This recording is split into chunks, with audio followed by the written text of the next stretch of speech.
ሰላም የአሚንግ ስፖርት ተከታታዮች በእንግሊዝ ፕሪሚየር ሊግ የ23ኛ ሳምንት ተጠባቂ መርሃ ግብር በትናንትናው ዕለት ማንቸስተር ዩናይትድ አርሰናልን 3-2 አሸንፏል። በኤምሬትስ በተደረገው ጨዋታ ብሪያን ምቤሞ፣ ፓትሪክ ዶርጉና ማቲያስ ኩንሃ የማሸነፊያ ጎሎቹን አስቆጥረዋል። ሚካኤል ሜሬኖና የማንቸስተር ዩናይትዱ ተከላካይ ሌሳንድሮ ማርቲኔዝ በራሱ ላይ ለአርሰናል ግቦቹን ከመረብ ላይ አሳርፈዋል። ማቲያስ ኩንሃ በ87ኛው ደቂቃ ያስቆጠረው አስደናቂ ግብ ዩናይትድን አሸናፊ አድርጓል። በጨዋታው አርሰናል የተሻለ የኳስ ቁጥጥር ብልጫና ጥሩ የግብ ዕድሎችን ቢፈጥርም ተጨማሪ ግቦችን ማስቆጠር አልቻለም። ማንቸስተር ዩናይትድ በመልሶ ማጥቃት ያደረገው እንቅስቃሴ ውጤታማ አድርጎታል። በሊጉ 10ኛ ድሉን ያስመዘገበው ማንቸስተር ዩናይትድ በ38 ነጥብ ደረጃውን ከ5ኛ ወደ 4ኛ ከፍ አድርጓል። ዩናይትድ አርሰናልን ከ5 ጨዋታዎች በኋላ ለመጀመሪያ ጊዜ በሊጉ አሸንፏል። በውድድር ዓመቱ 3ኛ ሽንፈቱን ያስተናገደው የሊጉ መሪ አርሰናል 50 ነጥብ ላይ ረግቷል። በዚህም አርሰናል እና በማንቸስተር ሲቲ እንደዚሁም በአስቶን ቪላ መካከል ያለው የነጥብ ልዩነት ወደ 4 ዝቅ ብሏል ማለት ነው።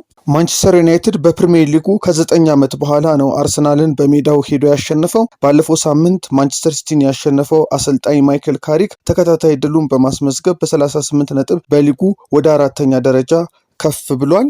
ከዚህ የሳምንቱ ታላቅ ጨዋታ ቀደም ብሎ በተደረጉ 2 ጨዋታዎች ደግሞ ቼልሲና አስቶን ቪላ ተጋጣሚዎቻቸውን አሸንፈዋል። በእንግሊዝ ፕሪሚየር ሊግ 23ኛ ሳምንት ቼልሲ ክሪስታል ፓላስን 3-1 ነው ያሸነፈው። ከሜዳ ውጭ ባደረገው ጨዋታ ኢስቴቫኦ፣ ጃኦ ፔድሮ እና ኤንዞ ፈርናንዴዝ ግቦቹን አስቆጥሯል። አሰልጣኝ ሊያም ሮዝኒየር በሊጉ 2ኛ ተከታታይ ድሉን አስመዝግቧል። በክሪስታል ፓላስ በኩል አዳም ዋርቱን በቀይ ካርድ ከሜዳ በወጣበት ጨዋታ ክሪስ ሪቻርድስ ብቸኛውን የክሪስታል ፓላስ ግብ አስቆጥሯል። ከሜዳ ውጭ ከኒውካስል ዩናይትድ የተጫወተው አስቶን ቪላም 2-0 አሸንፏል። ሊያኖ ቡንዲያ እና ኦሊ ዋትኪንስ የግቦቹ ባለቤቶች ናቸው። ኖቲንጋም ፎሬስት በተመሳሳይ ከሜዳ ውጭ 2-0 አሸንፏል። ኢጎር ጆሱስ እና ታዮ አዎኒ የኖቲንጋም ፎሬስት ግቦች ያስቆጠሩ ተጫዋቾች ናቸው። በሴቶች ሱፐር ካፕ ባርሴሎና ሪያል ማድሪድን 2-0 በማሸነፍ የስፔን ሱፐር ካፕ አሸናፊ ሆኗል። ጎሎቹንም ኤስሚ ቡርጌት በ28ኛው ደቂቃ እንደዚሁም ደግሞ አሌክሲያ ፑቲያስ በ90ኛው ደቂቃ ባስቆጠረችው የፍጹም ቅጣት ምት ጎል የባርሴሎና ሴቶች ቡድን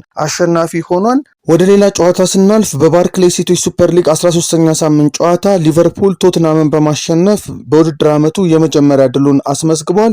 ጎሎቹንም እንግሊዛዊቷ የአጥቂ መስመር ተሰላፊ ሚያ ኤደርባይ በ93ኛው እና በ94ኛው ደቂቃ በማስቆጠር ሊቨርፑልን አሸናፊ አድርጋለች። ሊቨርፑል አዳዲስ ያስፈረማቸውን ተጫዋቾችን በጨዋታው ተጠቅሟል። በውድድር ዓመቱ ለመጀመሪያ ጊዜ ያሸነፈው የጋሬስ ቴይለሩ ሊቨርፑል በቀጣይ በ14ኛው ሳምንት ወደ ሊግ ስፖርትስ ቪሌጅ በማቅናት ማንቸስተር ዩናይትድንም በቀጣይ የሚገጥም ይሆናል። ቀሪዎቹ ጨዋታዎችንም የሚያሸንፍ ከሆነ ከሊጉ ግርጌ ከወራጅ ቀጠና ራሱን ማውጣት ይችላል። በዘንድሮ ዓመት ከመሸነፍና አቻ ከመውጣት የዘለለ ምንም ውጤት ያላስመዘገበው ሊቨርፑል የመጀመሪያ ድሉን ነው ያስመዘገበው። በቀጣይ ጊዜ በሚያደርጋቸው ጨዋታዎች በዚሁ የውጤት ማግኘቱ የሚቀጥል ከሆነ ደረጃውን አሻሽሎ በባርክሌይ ሱፐር ሊጉ የመቆየት እድሉን ያሰፋል። በባርክሌይ ሴቶች ሱፐር ሊግ 22 ሳምንት ነው ጨዋታዎች የሚደረጉት። ሊጉ 13ኛ ሳምንት ጨዋታዎችን በዚህ ሳምንት አከናውናል። ቀሪ 9 ጨዋታዎች ይቀራሉ። በቀሪ 9 ጨዋታዎች ሊቨርፑል የተሻለ ውጤት የሚያስመዘግብ ከሆነ ውጤቱን ያሻሽላል። በዘንድሮ ዓመት ሊቨርፑል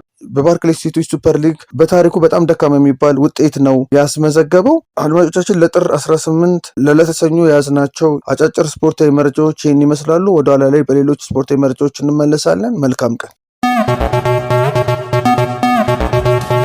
ሃሚንግ ስፖርት በሀገራዊና ዓለም አቀፍ ስፖርታዊ ጉዳዮች ላይ የሚያተኩር ዝግጅት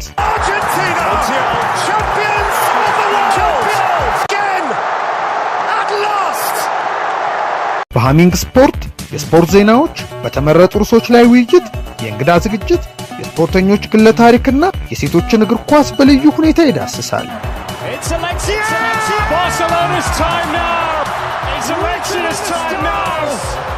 ሃሚንግ ስፖርት ስፖርትን ቀዳሚ ዘይቤ በማድረግ ስኬትን በተግባር እናረጋግጥ።